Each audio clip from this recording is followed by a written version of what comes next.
હાલ વડનગર નગરપાલિકાની ચૂંટણીનો જંગ જામ્યો છે, ત્યારે ભાજપ કોંગ્રેસના નેતાઓ અત્યારે પોતાના જીતના દાવાઓ કરી રહ્યા હોય આ વચ્ચે મહિલા ઉમેદવારે ફોર્મ પાછું ખેંચવા આવતા મામલતદાર કચેરીએ હોબાળો થયો હતો।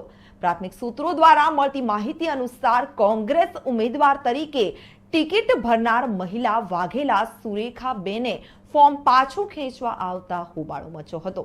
વડનગર ચૂંટણીને લઈ અને બિરેન પટેલ નગરપાલિકા ચૂંટણી અધિકારીએ પોતાનું નિવેદન આપ્યું છે, જેમાં વડનગર નગરપાલિકાની ચૂંટણીમાં 6 લોકો બિનહરીફ જાહેર થયા છે અને 5 મહિલાઓએ મેદાન માર્યો છે, ત્યારે એક પુરુષ ઉમેદવાર બિનહરીફ થતા ભાજપની શરણાઈઓ વાગી હતી। શું કહેશો સાહેબ, ચૂંટણીને અનુલક્ષીને અહીંયા કેટલા ફોર્મ ભરવામાં આવ્યા, કેટલા રદ થયા?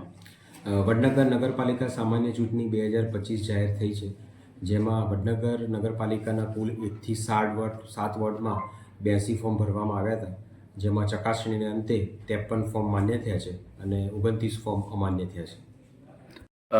રદ શું કારણે ફોર્મ થયા હોય એવું લાગી રહ્યું છે?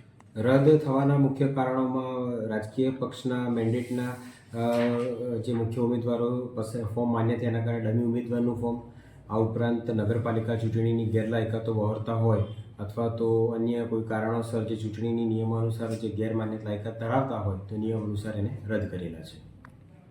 હાલ ટોટલ કેટલા ફોર્મ માન્ય છે? હાલ અત્યારે 53 ફોર્મ માન્ય છે।